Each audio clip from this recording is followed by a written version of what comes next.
הכל מתחיל באור. מה העילה שלכם מספרת עליכם? החוקר והמרצה זבולון רבייב עם אמת שאפשר למדוד. זבולון, מה שלומך? תודה, ברוך השם, בסדר גמור. תודה. מהמם, כיף לי שאנחנו עושים פה פודקאסט ביחד. היום אנחנו מצלמים, מקליטים את הפרק הראשון. לפודקאסט שלנו קוראים הכל מתחיל באור, או הכל מתחיל באור. איך אתה מעדיף? אני עדיין צריך להתרגל. כן, את מתכוונת שזה כנראה בהילה. אנחנו עוד מעט נספר על איזה אור אנחנו מדברים עליו. אבל קודם אני רוצה להציג אותך בקצרה, מה שאני למדתי עליך. זבולון רבייב, חוקר הילות היחיד שעושה מחקרים למדידת טומאה, טהרה וקדושה. המסע שלו התחיל כשהגיע לישראל בגיל 14, כאתאיסט מבית קומוניסטי בבוכרה. מאז הוא חוקר והפך למומחה שפיתח שיטה לראות ולמדוד את העילה של אדם, כולל שימוש במכשירים. הוא חוקר ומציג איך מעשים פיזיים ומצוות, כמו הנחת תפילין ונטילת ידיים, משנים את צבע העילה. אני זוכרת שבאתי לבקר אותך פעם אחת בבית, והלכתי לשטוף ידיים, ביקשת ממני לפני ואחרי. ליטול ידיים, והוכחת לי שזה נכון. הוא מתמחה בשחרור טראומות ורגשות, ועוסק בחקר תורת הכאב הפסיכולוגית והפיזיולוגית. בנוסף, הוא מוהל המבצע בריתות גם למבוגרים, ועורך חופות. אין מיסטיקה בעבודה שלך? אמת. אלא מציאות שאפשר לבדוק, לראות, לחוות ולשנות. זבולון מבקש שכאשר אנשים שומעים אותו, הם יחושו תחושה פשוטה ובהירה. כאן עומד אדם שמגיש רק אמת, לא חלום, ומציג עובדות שאפשר לבדוק פעם אחר פעם. מרתק, זבולון. אחרי ההקדמה שלי, אני מאוד אשמח להכיר אותך, ובוא נתחיל ממש מההתחלה. בוא תספר על עצמך ועל הילדות שלך. מי היית לפני שנכנסת לכל עולם העילה? אוקיי, הילדות שלי ככה, אבא שלי היה סנדלר, אמא שלי תופרת, ובגיל מאוד מוקדם אצלם היה נורמלי שאני צריך כל דבר לדעת. זאת אומרת, בגיל 6, הייתי על מכונת תפירה, יושב, תופר, עוזר לאמא לתפור שמלות, כולל אם היה הולך כמו לא קשורה, גם לתקן את המכונת תפירה. אבא לקח אותי לסנדלרות, גם כן לימד אותי מוקדם מאוד, ואני הייתי מגיע יחסית מהגן יותר מוקדם. בגיל 6 הייתי צריך לתפוס עוף, ללכת לשוחט, לשחוט אותו, לבוא, למרות, להכשיר, עד שאמא שלי הייתה מגיעה, כשעוף היה מוכן ואז הייתה מבשלת. לא היה אז בתקופה שלנו פריג'דר, ולוקחים עוף, שוחטים, מבשלים, נגמר האוכל, זהו, אין פריג'דר, אין עוד אוכל. אכלת, לא אכלת, לא אכלת. ואת כל הנושא טכני אני רכשתי מההורים, כבר בכיתה א' ידעתי קרוא וכתוב, לספור, והם כל הזמן דרשו ממני שאני אלמד, אני מאוד אהבתי לקרוא ספרים, ובסביבות גיל 9 הגיע אליי ספר, ברוסית זה נקרא זנימטלניה פיזיקה, פיזיקה מעניינת, וכל מיני דברים היו מביאים בפיזיקה, ואני התפלאתי, הייתי קורא, וזה היה בשפה מאוד מאוד פשוטה, והיה לי את החלק הראשון של הספר, ומאוד רציתי שיהיה גם את הספר השני. זאת אומרת, לכל דבר צריך להיות היגיון ולמדוד. מצד אחד היה טייס חלל, שבשנת 61 הוא טס לחלל, וברשב שאלה ראשונה שאל, ראית את אלוקים? הוא אמר לא, אז אין אלוקים, מה מדברים? וזה נכנס לי, חדר לי חזק מאוד, והייתי אומר, כל דבר שאני רואה, אני מאמין. דבר שאני לא רואה, אני לא מאמין. כי זה מה שאמרו בבית ספר. באחד הפעמים שנפגשנו, הגדרת את עצמך ראש אתאיסט רוסי. מה זה אומר? אתאיסט זה קודם כל היה ברוסיה הקומוניסטית בכלל בושה להאמין. מי שהיה אומר, בעזרת השם, השם יעזור, הלך עליו. אין דבר כזה. ואבא שלי היה לוקח אותי בכוח לבית כנסת, בחגים. ואני שניתי את זה. למה? כי אם תופסים ילד בבית כנסת, בבית ספר מגיעים, מבזים אותו ליד כולם. זה היה בושה שאתה הולך לבית כנסת, ואבא שלי היה לוקח אותי בכוח. וברוסיה הקומוניסטית מאוד היה מפותח שטינקרים. אז מישהי מהכיתה ראתה אותי, שאבא לוקח אותי לבית כנסת, היא ראתה שנכנסים לבית כנסת, הלכה וסיפרה את זה למחנכת. ואני הייתי צריך להכחיש, לא, זה הלכתי לקרוא את האבא שלי, אומרת, לא, הוא הלך עם אבא שלו, וגם ביום כיפור היה מישהו מיוחד, מהממשלה היה בודק בבית כנסת אם יש שם ילדים או לא, וגם היו שטינקרים מקומיים. אז זאת אומרת, הפעולות שאבא שלי היה עושה, גורם לי לשנוא את כל הדברים האלה. הייתי אומר, אבא, אנחנו, מלפי תורת דרווין, יצאנו מקוף. כל מה שאתה מדבר, אין. ככה למד בבית ספר, ואני האמנתי. אז מתי בפעם הראשונה בעצם שמעת בכלל על המושג הזה הילה? לפני 30 שנה. בא אליי פרופסור אריק נווה, ועוד תלמיד שלי, אמרו, יש כזה דבר. אמרתי, מה זה? אומר, כשאתה מברך, אתה רואה את השינוי, וגם תלמידים אמרו, יהיה הרצאה, בוא נלך לשמוע את ההרצאה. אז לקחתי אוטו, 10 מקומות היה לי, נסענו לשם לבאר שבע, מורי ורבי שלמדתי ממנו את הפענוח הצבאיים, שלמה סנדק, אז הוא היה סגן יושב ראש מפלגת עלי ירוק, אז הם קידמו את הקנאביס. והוא באוניברסיטת בן גוריון נתן הרצאה, אולם היה מלא מפה לפה, הוא אמר לצאת למישהי, הוא צילם אותה, היא יצאה, הוא אמר את האופי שלה, ואחר כך היא אמרה מה האופי שלה, והיה מדהים. אמרתי לו, תשמע, אני לא מאמין. אתה יכול לבדוק אותי? אתה יכול לבדוק אותי? רצית להרגיש את זה על עצמך. כן, וגם התלמידים שלי אמרו, תשמע, כבוד הרב, בוא נראה אותך אם אתה צדיק או לא, אם זה... עדיין זה לא היה תחום, מה שאחר כך לקחנו את זה לכיוון קדושה או טומאה או טהרה. ראה את העילה שלי, ובדיוק אמר עליי, בוא נגיד ככה, 95% דברים ממש ממש נכונים. ואני בתור יועץ נישואים אמרתי, בוא'נה, זה כלי יכול להיות טוב כשמגיעים אליי זוגות, לראות מה האופי שלהם ואיפה הם לא מסתדרים בקומוניקציה. אני רוצה לשאול אותך ושתספר לי על הרגע שבו פתאום ראית שמשהו לא מסתדר עם ההיגיון שלך. זה היה בצבא. אני שירתי בחיל האוויר, אני עתודאי, למדתי הנדסת מכונות לפני כן, והיו מנועים, שכל הברגים בדרך כלל במנוע קושרים, היו מנועים, החוטי קשירה נמסו.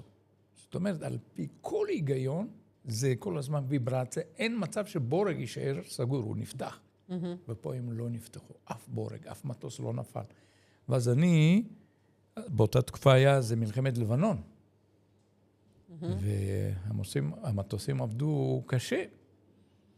ואז פתאום היה מצב של ממשין, כאילו לקרקע את כל המטוסים, זה דבר סודי ביותר, ולהחליף את כל החוטים היה טעות, החוטים שהיו מיועדים לאזור קר, שמו להם חותמת של אזור חם, והחליפו את כל החוטים בכל המנועים. אמרתי, איך יכול להיות? זה נגד כל ההיגיון. כן. זה לא... ייתכן דבר כזה, וזה... ולא הבנתי את זה. לא הבנתי את זה. יש לך תחושות, אבל אני הייתי מתכחש לתחושות שלי, והיה עובדות כאלה הרבה, גם הייתי אז במילואים בשנת 92 בעזה, היינו 4 חבר'ה, הגיע אוכל. 3 ירדו כי דקרו שם איזה חייל, אז אמרו אחד מפתח מקדימה, אחד מאחורה, ואחד לוקח את ארגז האוכל, ואחד ליד הדלת. ואני הייתי ליד הדלת, וכשהם עמדו לעלות, זרקו בדיוק רימון במקום שאנחנו היינו שם. וואו. דקה לפני היינו יושבים לאכול. זה לא... תשמע, קורה דברים, זה לא הגיוני. תשמע, אנחנו היינו שם 12 שעות בעמדה הזאת בעזה, ודווקא בשנייה הזאת שירדנו אוכל שנזרק הרימון, זה לא... אני יכול לספר הרבה דברים, כן? שקרו דברים ספר לנו את סיפור כזה שחיבר אותך. פעם עשיתי משהו, גם כן היינו בעזה, היינו צריכים להבטיח מסתרבים, ומה שהיו עושים, לוקחים אוטו של מישהו מקומי, שלא יזהו כי הם ידעו לזאת, והיו נכנסים מהמסתרבים. ומה שקרה, הם עשו ביניהם קוד. ברגע שלוקחים את זה מהם, הם מדליקים כפתור ונדלק מבחוץ מנורה, רק הם יודעים ששם נמצאים לא המקומיים, אלא מסתרבים. אז הם נכנסו לאוניברסיטה וזרקו להם אבנים. ופתאום בקשר שמענו שצריך, הם במצוקה, באנו, והמפקד לי אמר, אתה לא נוגע בנשק. שמו אותי נהג, כי היה לי רישיון צבאי במילואים, ואני היה לי אקדח, הוא לא ידע, אז הוצאתי אקדח, 3, 5, 7 מגנום, ולפי, התחלתי לראות, והם הצליחו לצאת, והם צעקו, למה לא יריתם? כי הם שומעים הבדל בין כדורי גומי או כדורים אמיתיים, הם ממש שומעים את זה. ואחרי שיצאנו, היה שם אפילו איזה, לא יודע, משהו שהיה פיצוץ והיה נס גדול. וזה כשקורה לך לא פעם, לא פעמיים, אתה מבין שיש משהו שתשמע, אני לא יודע, אבל מאוד רוצה לדעת. מאוד רוצה לדעת, מה יש? מה הדבר הראשון שרצית לבדוק אחרי שגילית את ההילה? הילה. את המדידה. מדידה. תראי, אני כבר הייתי באותה תקופה כבר, בוא נגיד ככה, ששומר מצוות, אבל השאלה נשארה שאלה. אני אף פעם אין לי תשובות, תמיד נשאר בשאלה. אני בודק, עשינו? אוקיי, כל הכבוד, מה אתה יכול לעשות יותר טוב? כי אם אתה אומר, יש לך תשובה, אז אתה לא מתקדם. אמרתי, אני רוצה לראות, אני שם טלית. האם טלית עושה משהו או לא? אבל לא עליי, שאני פסיכולוג. אני רוצה לשים טלית על ילד בן 5. זה עושה לו משהו או לא? יפה. ואני שלחתי את הסרט הזה, זה לפני 30 שנה, לפני 25 שנה, משהו כזה. איך ששמנו עליו את הטלית, צבע נהיה סגול. וואו. ילד בן 5. מתאים לעניבה שלך. זה מה שאמרת, שהעניבה מתאימה לצבע העילה. כן, לצבע העילה הרוחנית, כי בכל העולם יודעים, יש צבעים, הצבע הכי גדול, הכי גבוה זה לבן, הכי חומרי זה צבע אדום, אחר כך הולך צהוב, ירוק, וצבעים רוחניים מתחילים מתכלת, כחול, וסגול זה מאוד מאוד גבוה. וכשבעצם התחלת לבדוק את כל נושא העילה, ואתה אומר, הדבר הראשון זה היה לשים טלית. על ילד בן 5, אין שם פסיכולוגיה. אין, או שזה עובד או שזה לא עובד. אני בן אדם פתוח, אני יושב עם בודהיסטים, מוסלמים, עם נוצרים, אין לי בעיה, בכבוד אנחנו מדברים, אין לי בעיה. בכיף, אני אוהב להרחיב אופקים. ואיך האנשים מסביבך בעצם הגיבו לזה שאתה מתחיל להתעניין בהילות? תראי, זה צריך להיות משוגע לדבר. כי ידוע אותי, כל הזמן אני אוהב את הדברים האלה. אמרנו, זה מעניין. בואו נגיד לו להגיד סתם פרק תהילים. בתלמוד תורה מלמדו אותו, התחיל להגיד פרק תהילים. תוך כדי שהוא אומר פרק תהילים, אנחנו שמנו את היד שלו, המכשיר הילה. הוא מדקלם, אבל אנחנו רואים שינוי. אז אמרנו, זה מעניין. אמרתי לו, דוד, מה אתה רוצה? אני רוצה, תעשה כוונה. לילד בן 5, אני רוצה שהוא יעשה כוונה. הוא אומר, אני רוצה אופניים. מה אופניים? המכשיר עולה, היינו משלמים 600 שקל לשעה, או מה אתה רוצה? הוא אומר, אופניים. מה אופניים? תגיד משהו זו. לא, אני רוצה אופניים. הוא קלט שזה הזמן, זה לשחוט אותנו. טוב, לא היה ברירה, אמרתי, בסדר, אז תתקבל אופניים, אבל תעשה כוונה. טוב, מה לעשות? כוונה, אמרתי, תגיד שמע ישראל. הוא סגר את העיניים, ילד בן 5, יש את הסרט הזה עד היום, הוא התחיל להגיד שמע ישראל, ופתאום נהיה צבעים רוחניים, מיד טיפס ברגע שאמר את השם השם, וכשהוא פתח עיניים, התחיל לצחוק, הצבעים התחילו לרדת, עוד פעם אמרתי לו, תסגור עיניים, תעשה כוונה, סגר עיניים, התחיל לעשות כוונה, אנחנו רואים צבעים משתנים, וכשהוא עשה טעות, הצבע ירד.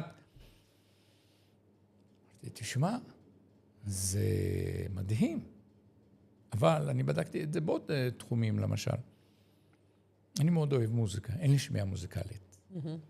ואני אוהב, למשל, חזנות מסוימת, חזנות בוכרית, ויש לנו חזן אלי בלחיוף, יש לו קול משהו מיוחד. אז היה מעניין אותי לצלם אותו כשהוא מחזן, ולצלם את עצמי כשאני שומע את הקולות האלה. אז יש אנשים שיש להם קולות, שהם יכולים להרים את הנשמה של בן אדם מאוד מאוד גבוה. רצית לראות איך זה משפיע עליך. כן, כי הייתי מרגיש טעון, באמת, הייתי מרגיש שאחרי לשמוע קול יפה, משהו יפה, מוזיקה טובה, נעימה, פתאום אתה מרגיש נטען, אבל אני רציתי לראות את זה, אם אפשר למדוד, ויש לי גם את זה מצולם, פתאום אני רואה את צבעי העילה, מתחילים להתאפס ולהתאפס ולהתאפס. וגם הפוך. יש אנשים שאני קורא להם עלוקה פסיכולוגית, שהם יודעים לדבר בצורה כזאת, שעושים לבן אדם לא נעים, ואתה רואה איך צבעי העילה מתחילים לרדת גם. אבל מה ששאלתי אותך, זבולון, זה איך האנשים מסביבך הגיבו. זאת אומרת, משפחה וזה, הם לא חשבו רגע משהו פה לא בסדר לא, עם הם הבן ידעו אדם. שאני תמיד עושה את כן? הדברים האלה. הם ידעו כל הזמן. וגם ילדים באים, אומרים, מה עושה אבא שלך? אני מצא לי, מה אבא שלך? הם יותר מתפלאים, אנחנו זה דבר רגיל, הם רגילים לזה, אבל האנשים מסביב מתפלאים מאוד מאוד שיש להם אבא כזה. מדהים, זבולון, זה נשמע מאוד מאוד מעניין, וכאנשים אולי, כשאנשים פחות מאמינים, או מדברים על דברים רוחניים והם פחות מתחברים לזה, אז אין ספק שכשיש מדידה וכשרואים משהו בעיניים, אז הדברים נראים אחרת ומרגישים אחרת. כן. אנחנו עכשיו נסיים, אבל אני רוצה לספר שכבר בפרק הבא, אנחנו נדבר על ממש עובדות של מה קורה אחרי נטילת ידיים, ותספר לנו עוד סיפורים על חברים או משפחה שניסית עליהם את המכשיר, את המדידה. זאת אומרת שהם עשו פעולות מסוימות. אחרי ההנחת תפילין אתה סיפרת, אולי אנחנו נספר על זה יותר בהרחבה. וזהו. אז תודה רבה שסיפרת לנו. תודה רבה. ונשתמע בפרק הבא. תודה, תודה.